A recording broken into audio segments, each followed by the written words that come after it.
Now's the time to incorporate your legs and shoulder exercises into your overall program. Our champions were going to show you and tell you exactly what are the best exercises to accomplish that.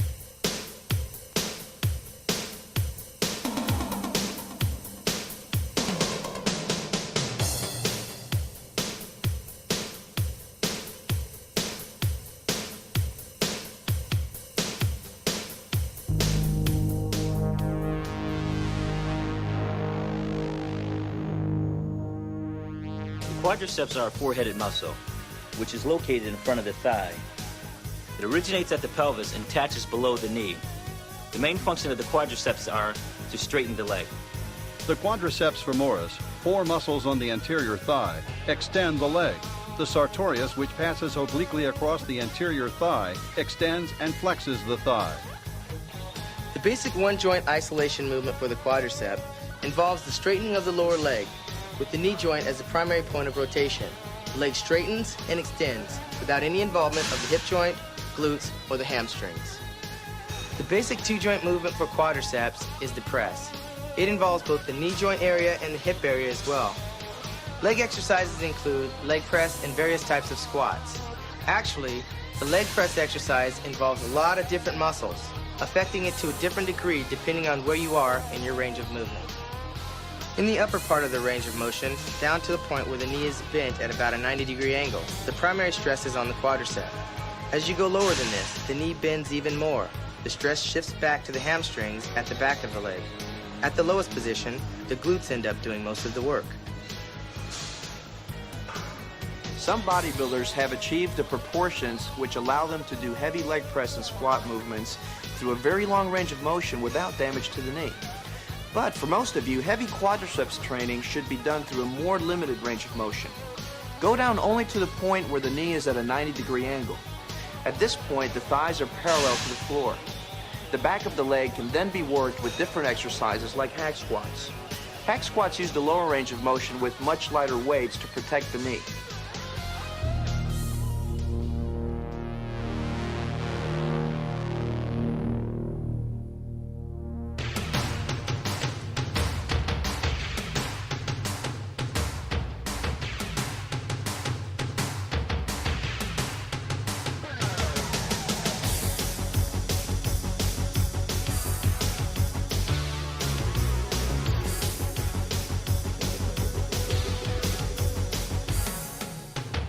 Squats are the primary mass builder for the quadriceps muscle.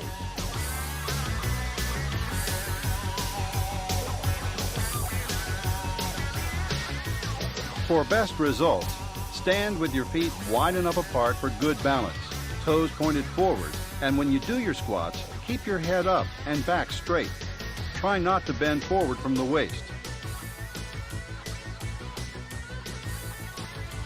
As you bend your knees, go down only to about the point where your knees are at a 90-degree angle, thighs parallel to the floor. This is the range of motion in which the quadriceps work with the most intensity. Any lower, and you begin to work the back of the leg instead of the front of the thigh.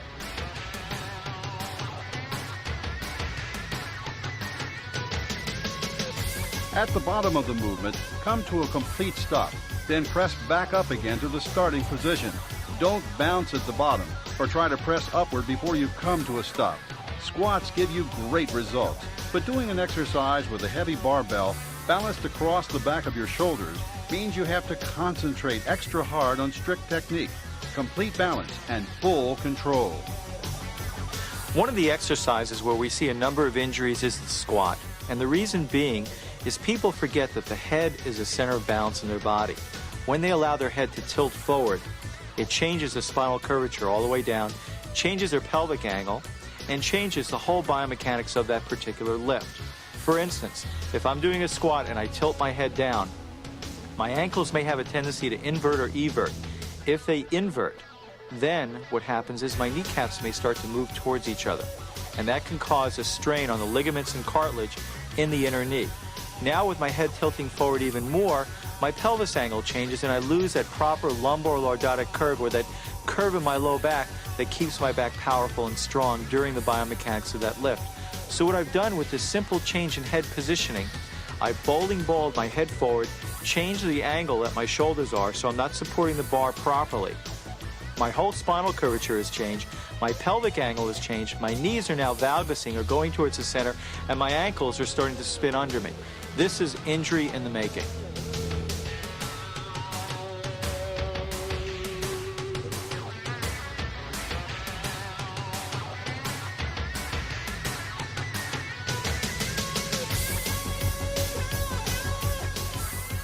Doing squats on a Smith machine, you still get the sensation of training with a free weight, but the fact that the bar is controlled by the vertical track allows you to do a number of variations of the exercise. For example, you can vary your foot position. Putting your feet a little further forward for the exercise takes some of the stress off the knee joints. You can also position your feet somewhat closer together, which puts more emphasis on the quadriceps rather than muscles such as the hip flexors. Although advanced bodybuilders are great fans of Smith machine training, the fact that you don't have to control the bar as you do in barbell squats makes this a good exercise for beginners who may not yet have the strength or confidence to handle squats with free weights. For ultimate quadriceps isolation, try doing front squats using a Smith machine. Hold the bar across the front of your shoulders rather than behind and position your feet close together. This technique not only isolates and increases training intensity in the thigh muscles, it also takes a lot of stress off the back, which makes this a popular exercise for individuals who may be experiencing some sort of back problem.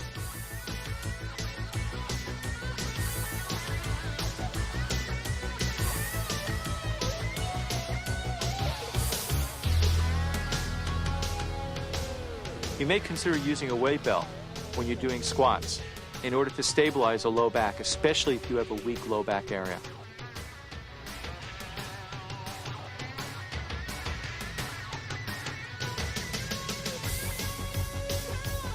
The leg press exercise uses the same basic two-joint movement as squats. However, since you're using a machine rather than trying to balance a weight across your shoulders, you can generally work more strictly with this exercise and with more weight as well.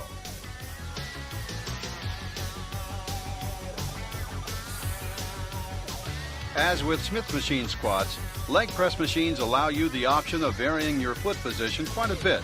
Closer together, further forward, toes straight ahead, or turned outward. What position works best for you is generally a matter of personal preference and individual physical proportion, so try different positions to see which you like best.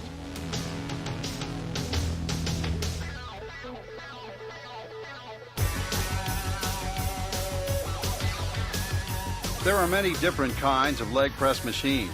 Incline as demonstrated here, vertical where you lie on your back and press upward, horizontal, and even standing leg press machines. Basically, they all do about the same thing. Which kind you prefer is largely a matter of individual preference. However, as a general rule, the closer the machine feels to training with a free weight, the better it will usually be for developing fundamental mass and strength.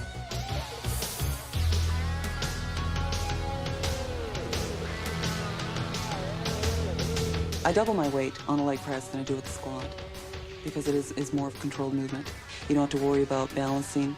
If you have a back problem, a lower back problem, or any knee problems that I do have, I usually find myself on the leg press more so than the squat rack now.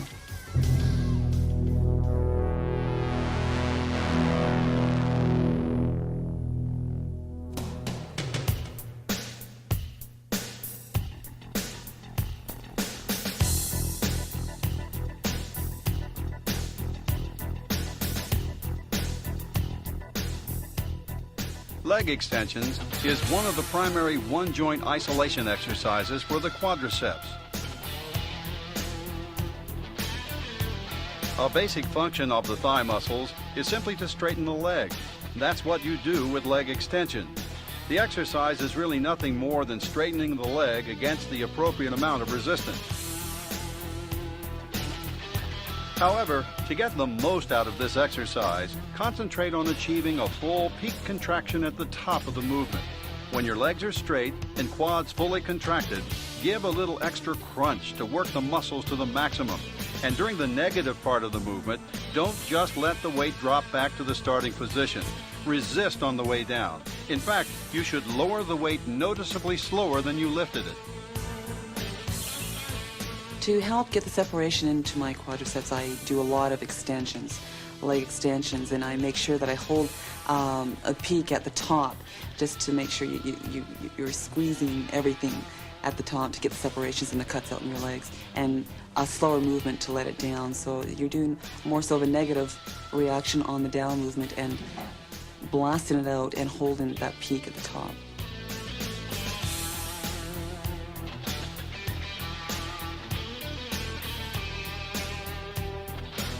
Lunges involve standing with your feet together, taking a step forward, and then bending your knees so that the knee of the trailing leg comes to the floor or almost to the floor, and then pushing back up to the starting position.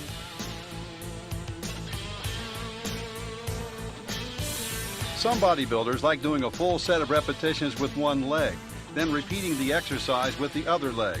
Others prefer alternating first one leg and then the other throughout the set.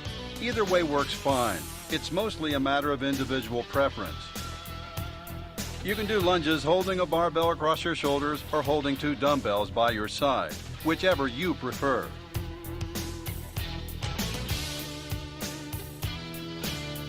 But what makes the biggest difference in how lunges affect your muscles is how long a step you take.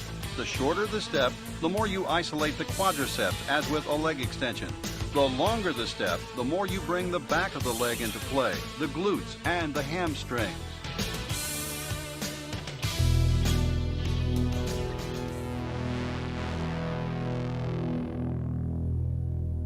The hamstrings are a two-headed muscle which is located in the back of the leg and inserts below the knee.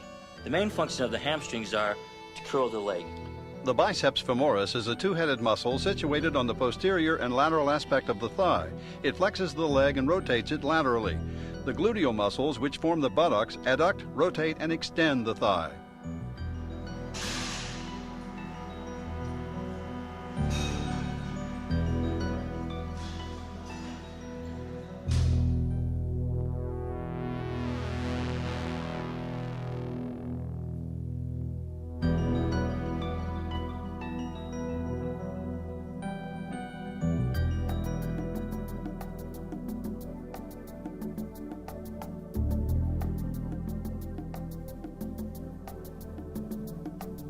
The hack squat is a leg press that emphasizes the lower range of motion, and it's one of the most important mass and strength builders for the hamstrings or leg biceps.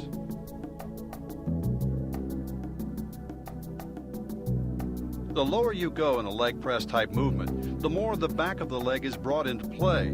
So with hack squats, it's important to lower your body and bend your legs as much as possible so your rear end comes down and almost sits right on your heels.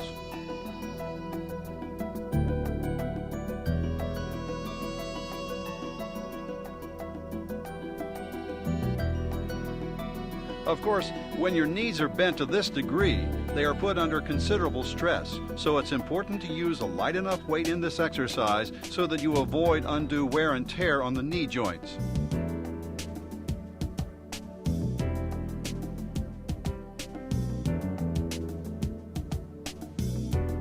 To further protect the knees, keep the exercise as steady and controlled as possible. Come to the bottom of the movement, pause, don't bounce. Then straighten the legs and press back upward with a smooth, controlled motion. Your feet should be positioned far enough forward with your weight on your heels rather than on your toes so that the quadriceps are further taken out of the exercise and the stress of the movement is targeted as much as possible on the hamstrings. Incidentally, you can lock your legs out at the top of the exercise, but it really isn't essential. At that point, your quadriceps are doing all the work, and the hamstrings really aren't involved anymore.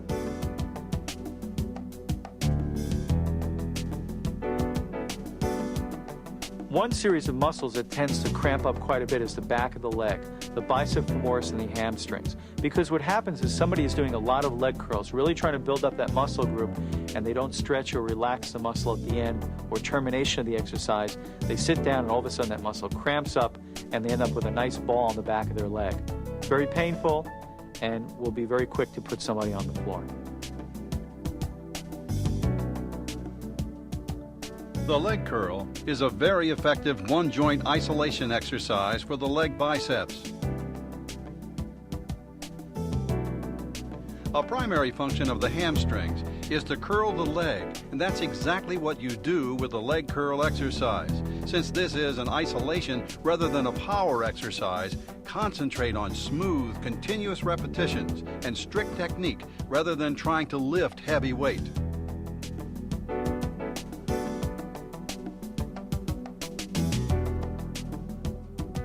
At the top of the movement, try to achieve the maximum peak contraction of the hamstring muscles, and then lower the weight again, resisting all the way, and keeping it under total control all the way to full extension.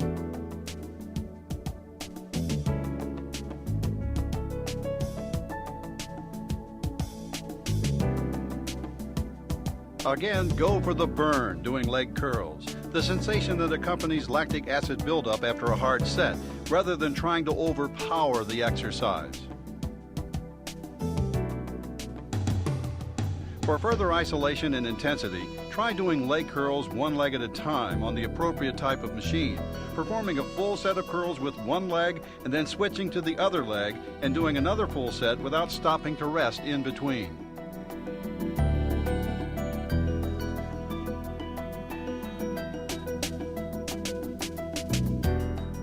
In the old days, they used to have these flat benches, and as you would flex or bend your legs towards you, your pelvis would tend to jump off of the top of the bench. And instead of training your back of your legs, you are now putting tension on your low back. Now they build banks or a bend into these machines to keep your pelvis flush on the bench itself. So now the concentrated effort is going on the bicep femoris and the hamstrings, the back of your legs, versus being transferred to your low back.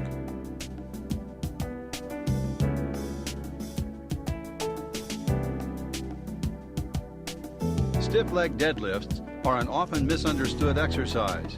They are designed to work your hamstrings and glutes, not the lower back. So for best results, use a moderately light weight and keep your legs locked out straight. Bend slowly forward and lower the weight as far as possible, feeling the hamstrings stretching to the maximum. Pause at the bottom, feel the stretch, then come slowly back up. Not to a full standing position, but only until you feel the hamstrings begin to relax. You can do stiff leg deadlifts using a barbell, or you can hold on to a pair of dumbbells. In either case, you'll need to stand on a box or a bench so that you can bend forward as far as possible without having the weight hit the floor and limit your range of motion. Again, the key to this exercise is strictness, control, and good form. Keep it strict and you'll keep it safe. You should consider wearing a weight belt when you're doing stiff leg deadlifts to take some of the pressure off the low back and stabilize it.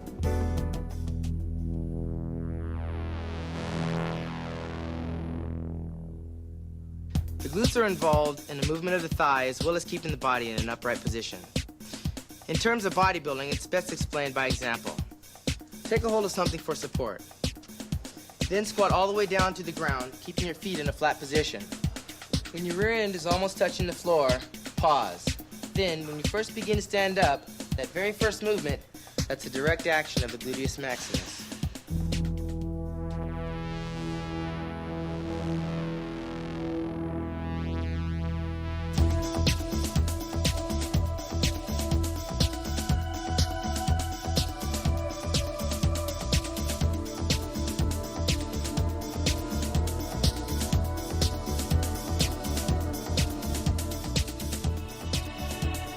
The glutes are involved in a wide variety of different leg exercises.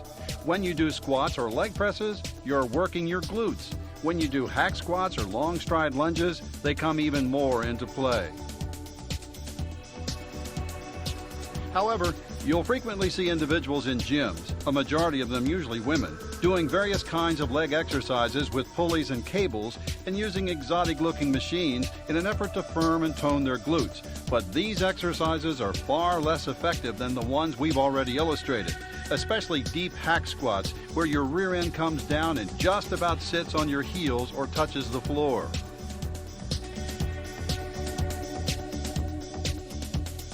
Remember, when you're doing a squat, leg press, or hack squat movement, the quads do most of the work in the upper range of motion, down to the point where your knee is bent at about 90 degrees. As you go lower, the hamstrings take over and bear the brunt of the effort. But it's the lowest part of the range of motion, where your knees are bent to the maximum and pressed right up against your chest, that the glutes are called upon to do the majority of the work.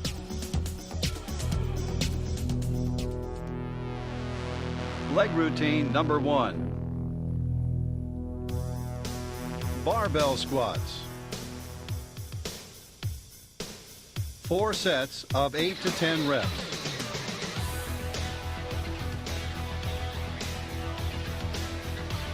Incline leg press. 4 sets of 10 reps.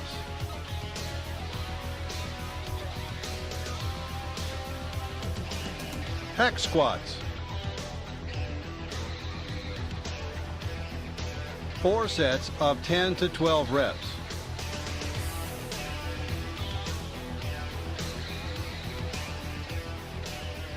Leg extensions.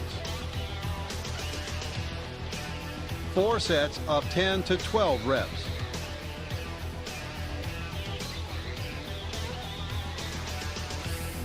Leg curls. 4 sets of 10 to 12 reps. For me, I do need to put more effort into my legs than other parts of my body. I get real lean in my upper body, where my lower body is just a little bit slower. It just likes to hold the muscle and maybe a little bit more fat compared to the other ratios in my body. If I'm training my legs twice a week, I'll train them heavy the first time and then light the second time. This way I'm able to maintain the size that I have but shape what I have and make it more prettier. So the first day I would do my bulk exercises, which are the squat and the leg press, and on my lighter days I would do my shape exercises like my leg extensions and lunges. Leg routine number 2. Smith machine squats. 4 sets of 10 reps.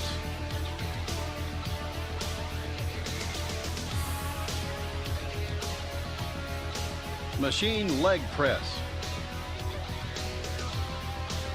4 sets of 10 reps.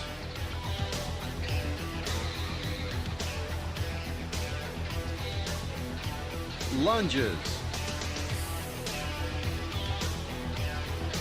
4 sets of 12 to 15 reps each leg.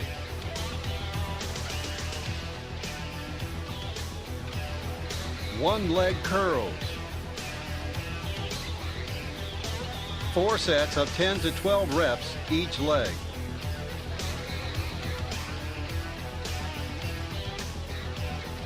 Stiff leg deadlifts.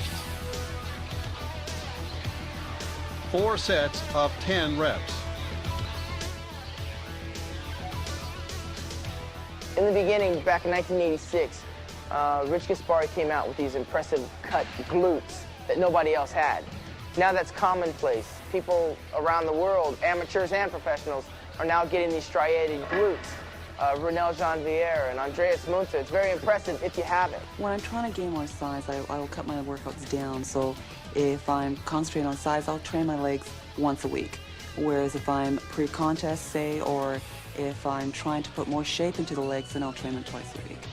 When you start training, it's very important to train the legs from the beginning, because if the upper body gets more developed and the legs get behind it, it's very hard to catch up.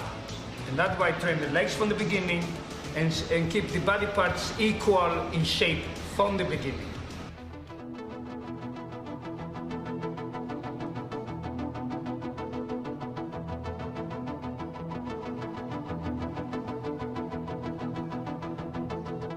The function of the deltoid muscles of the shoulder is simply to lift the arm. The deltoids are a 3-headed muscle with 1 head located in the front, 1 at the side, and 1 at the rear.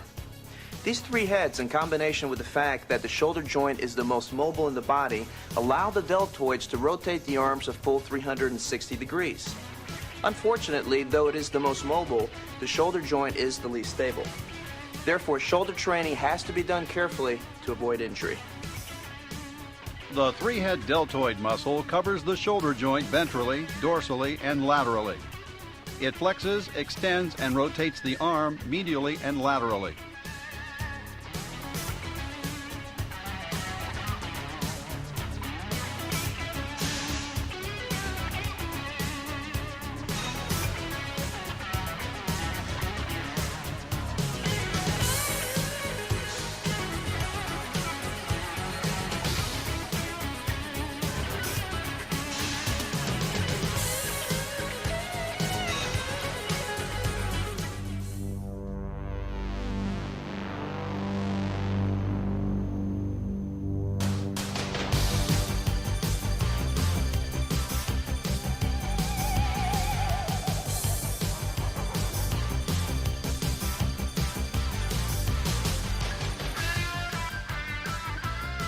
The military press is the most traditional of shoulder exercises.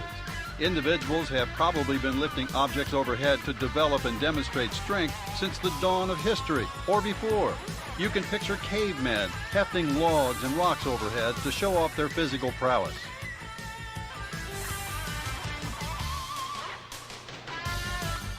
The exercise is simple. After cleaning the weight or taking it off a rack, press it upward from shoulder height to full extension overhead. Then lower it back to the starting position. One important variable is how wide you grip the bar.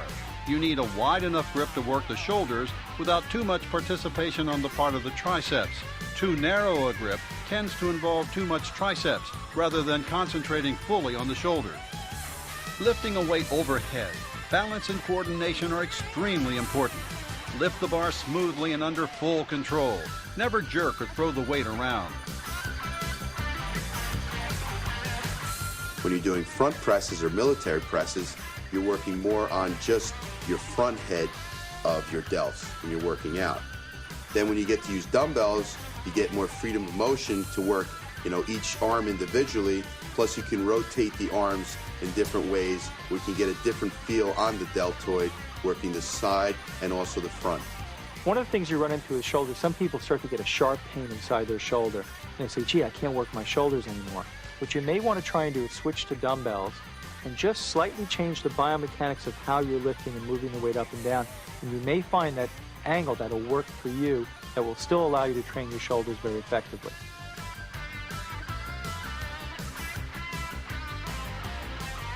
Dumbbell presses allow you to work each side of the body independently, so that each side is forced to work with full intensity. The action of the deltoids is actually a rotary one. That is, they lift the arm in a semicircular arc, pivoting from the shoulder joint rather than straight up and down. This is why you need to use a fairly wide grip when doing a barbell press. Otherwise, the deltoids aren't able to produce the rotary motion for which they're designed. But you don't have this problem doing dumbbell presses. As you do the exercise, think of lifting the dumbbells in a slight arc on the way up and lowering them through the same arc on the way down. This ensures that you will be utilizing the rotary action of the deltoids and keeping the shoulders fully involved in the lift, rather than allowing the triceps to supply too much of the effort. As with any dumbbell movement, for maximum safety and effectiveness, take extra care to concentrate on controlling and balancing the weights throughout the entire range of motion of the exercise.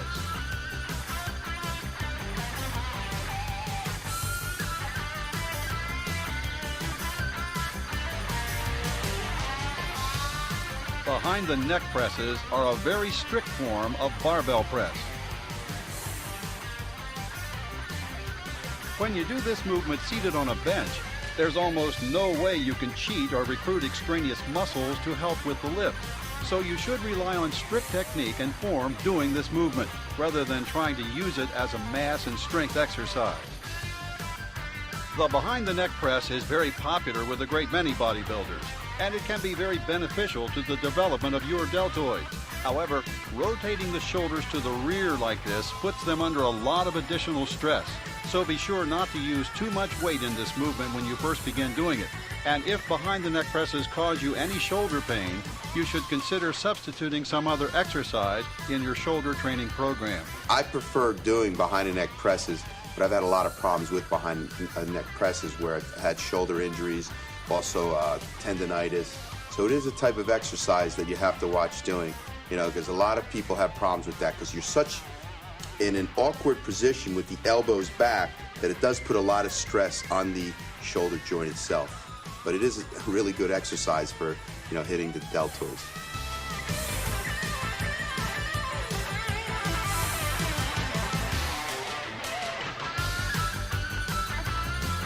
Doing shoulder presses using a Smith machine gives you the advantage of lifting directly against the force of gravity, which is the best way to stimulate maximum muscular development while not having to control and balance the weight as you would using a barbell.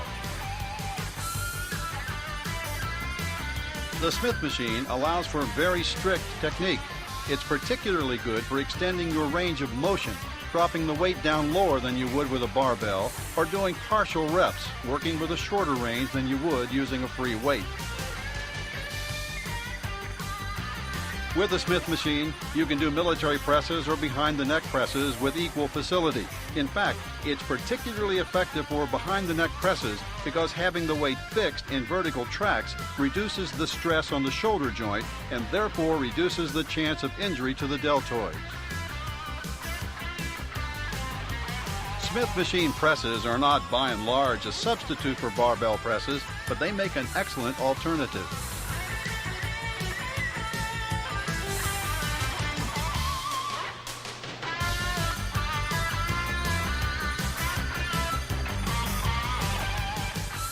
In most well-equipped gyms, you'll have a number of choices among machines designed for doing shoulder presses. They work the shoulders using a variety of different kinds of resistance and at a variety of different angles.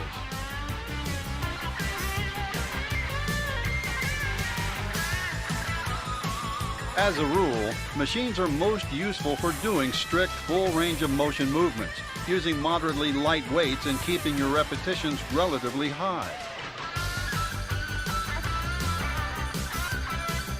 With shoulder training in particular, machines can be very useful if you're trying to work around an injury, because many machines will stabilize the shoulder joint just enough to allow you to do deltoid exercises, when doing the same movements with free weights would not be advisable.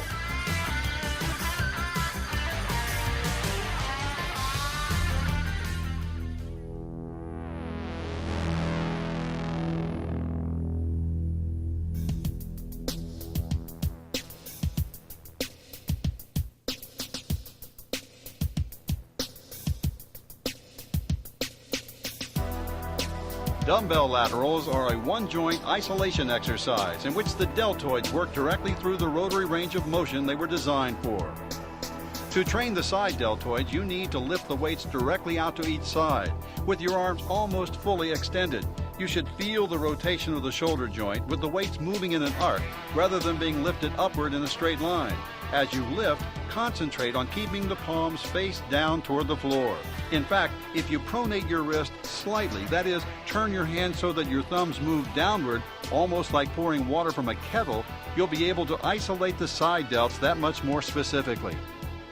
Doing dumbbell laterals in a seated position, as demonstrated here, keeps the exercise particularly strict. However, many bodybuilders prefer to do standing dumbbell laterals. This is fine as long as you don't allow your upper body to sway too much so that you cheat the weight up and not work your shoulders hard enough.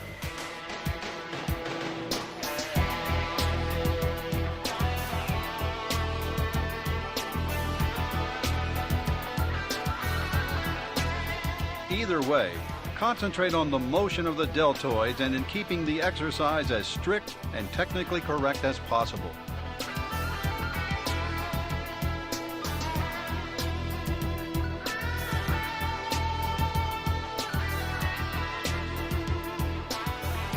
I think as long as you can come up on the side lateral and really stress the side delt by tensing it as hard as you can still get, good development on the side head. You can cheat slightly, but when you come up, you have to really tense the side head. So what you have to, very important in doing a side lateral, is keeping your thumbs facing slightly down on an angle with your pinkies facing slightly up. And as you look into the mirror, make sure that your biceps are parallel into the mirror with your elbows slightly on an angle up. And that would put a lot of stress more on the medial head.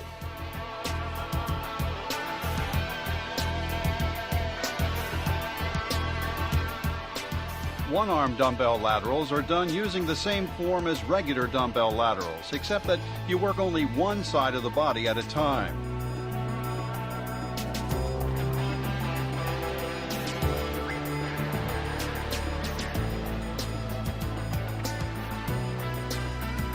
The advantage of this is extra isolation and the ability to concentrate on making each head of the deltoid group work to its maximum ability in every set.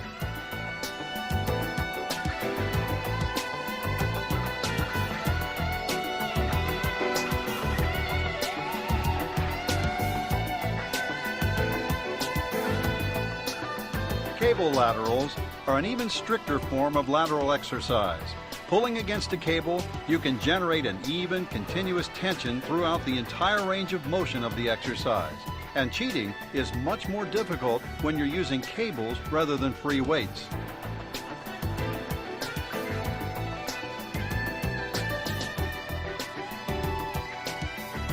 The technique is the same. Keep your arms fairly straight, palm facing the floor, and pronate the wrist slightly on the way up to create maximum contraction in the deltoids.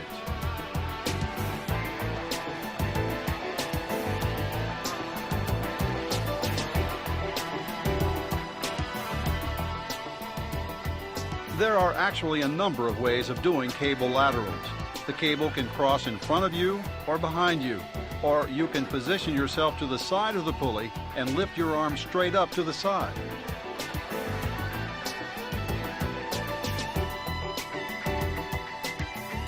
But with all cable laterals, concentrate on feeling a continuous, even movement throughout the range of motion of the exercise, and achieving a total peak contraction at the top of the exercise to develop maximum stimulation of the deltoid muscles. Usually, say 6 to 8 weeks before a show, I use more of the cable movements. Cable movements would put even more of that carved look into the delt, more of that, we call like those scratches that you have in the deltoid muscle that you would get right before a competition. It's not something that you would do for mass, but it's something you would do to give you more of that look, of that definition on the delt, where you can see each individual muscle strand on the deltoid.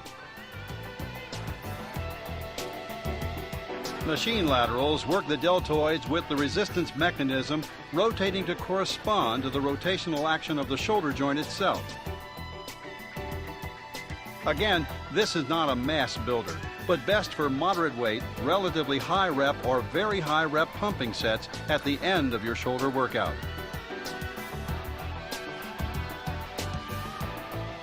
Using a lateral machine, concentrate on feeling continuous tension in the shoulder, working through a full range of motion and getting a full peak contraction at the top. Front raises are designed to work the front head of the deltoids, just as laterals work the side head. The technique is much the same. You raise the weight in a wide arc, keeping the arm fairly straight and palm turned down toward the floor. You come up slightly higher than shoulder height. Hold for a moment, then lower the weight under control back to the starting position.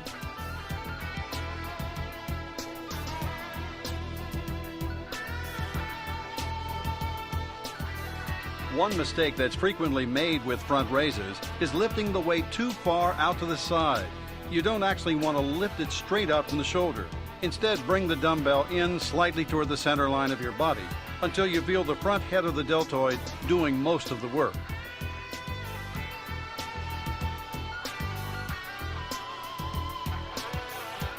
Of course, you'll see a lot of individual variations in front raises and other exercises as well. The key to exercising effectively in cases like this is to ask yourself whether you feel the target muscle is working hard enough and in sufficient isolation during the movement. If you do, fine. If not, perhaps you ought to re-examine your training technique. Upright rows involve the action of the front deltoids as they lift a bar up in front of you. Stand upright, holding a bar at arm's length in front of you with an overhand grip, hands about shoulder width apart. Lift the bar straight up along the line of your body to about shoulder height. Hold for a moment at the top, then lower the weight under control back to the starting position. This isn't an exercise where you want to use a great deal of weight. Instead, try to do the movement using very strict technique, lifting and lowering the bar under full control at all times.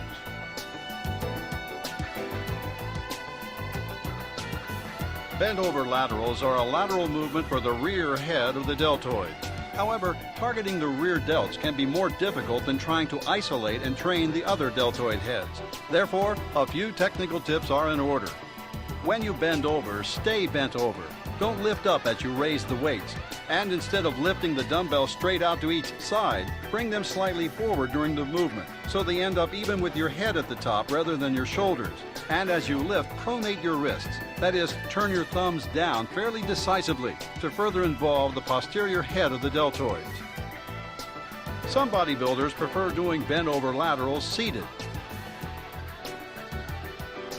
Others standing. Seated is somewhat stricter, but the pressure on your diaphragm makes breathing more difficult. And doing the exercise in a standing position gives you a better choice of angles. But either method works, so choose the one that feels best to you.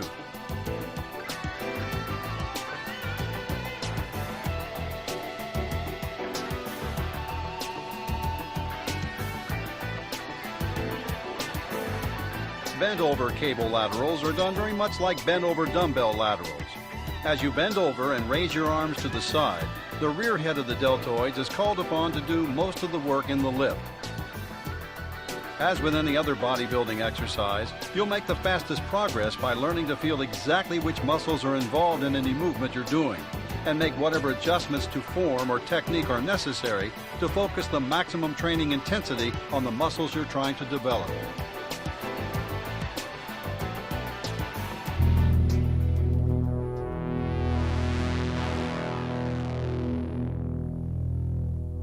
The trapezius muscles lift the entire shoulder girdle. This is why they call the basic trap exercise the shrug. The traps can be worked either as part of the shoulder workout, as shown next, or as part of the back routine.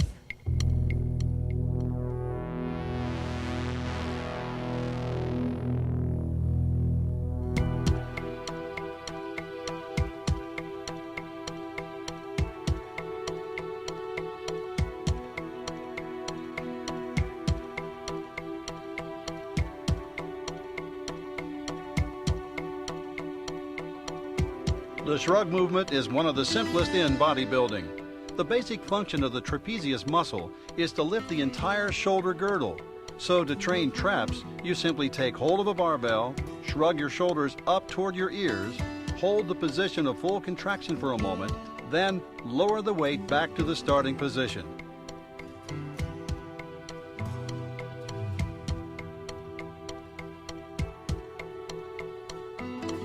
Some bodybuilders have been known to neglect traps when they first start training.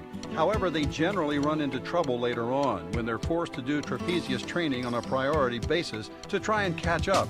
Sometimes they never do. However, the easiest way to avoid this problem is to include shrugs as part of your overall training program right from your very first workout.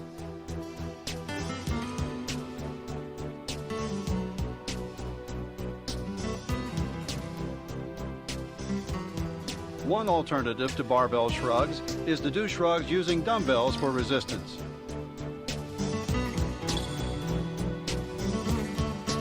Using a different kind of weight really makes little difference to the exercise. The shrugging movement is so simple that it really doesn't matter what kind of weight you use.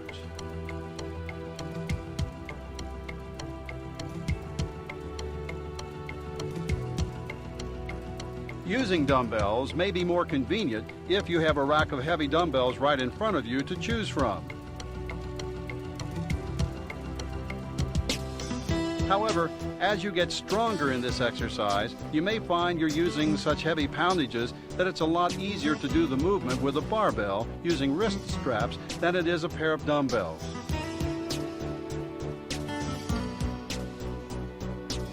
Again, this is a matter of personal preference and individual choice. Shrugs are so simple, it's hard to do them incorrectly.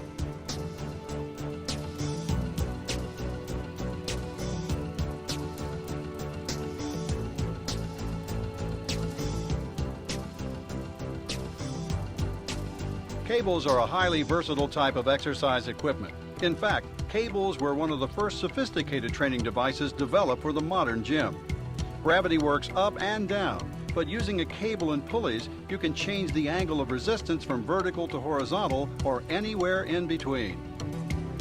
By substituting a short handle attached to a cable for a barbell, you can use cables to do shrugging movements as demonstrated here. The shrugs are done the same as with free weights. You pull your shoulders up as far as possible to your ears, then slowly release and lower them again, resisting the pull of the weight all the way down. Incidentally, you can also do shrugs on a variety of machines. For example, the bench press station on universal type training equipment generally provides handles at just about the right height to allow you to take hold of them and do shrugging exercises. In any event, remember that the type of equipment you use in an exercise is generally less important than how that movement feels, or rather, how you can make it feel.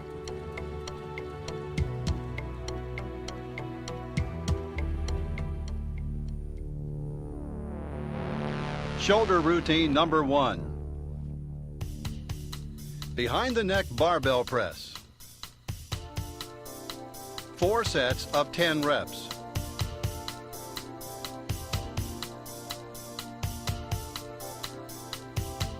Dumbbell or machine laterals. 4 sets of 10 to 12 reps.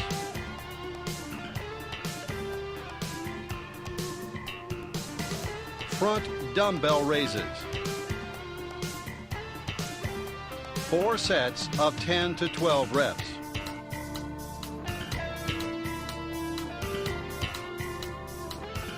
Bent over laterals. 4 sets of 10 to 12 reps.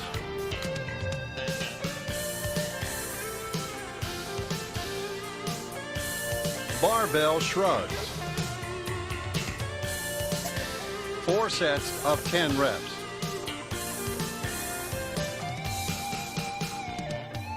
One of the things is that you have to work proper technique. And I wasn't using the proper technique exactly, so I was hitting a lot more of my front delts instead of my side or medial delts. So then I had to really concentrate on the side lateral movements, doing the movement correctly, so that I could really get that wideness on the medial head, so that when you're on stage, you have that appearance of looking a lot wider. With that wider appearance, you'll make your waist look smaller and look more symmetrical. Shoulder routine number 2. Seated dumbbell press. 4 sets of 10 reps.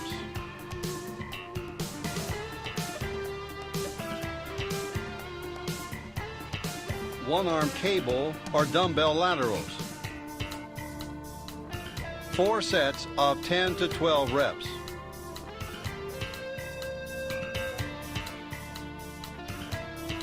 Upright rows. 4 sets of 10 to 12 reps.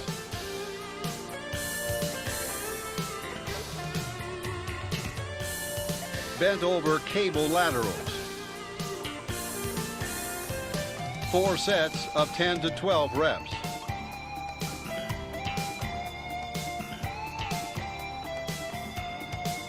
Dumbbell or cable shrugs. 4 sets of 10 reps.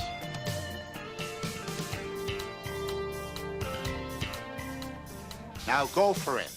The champions told you exactly what to do to develop your legs and your shoulders. Put it to work. right away.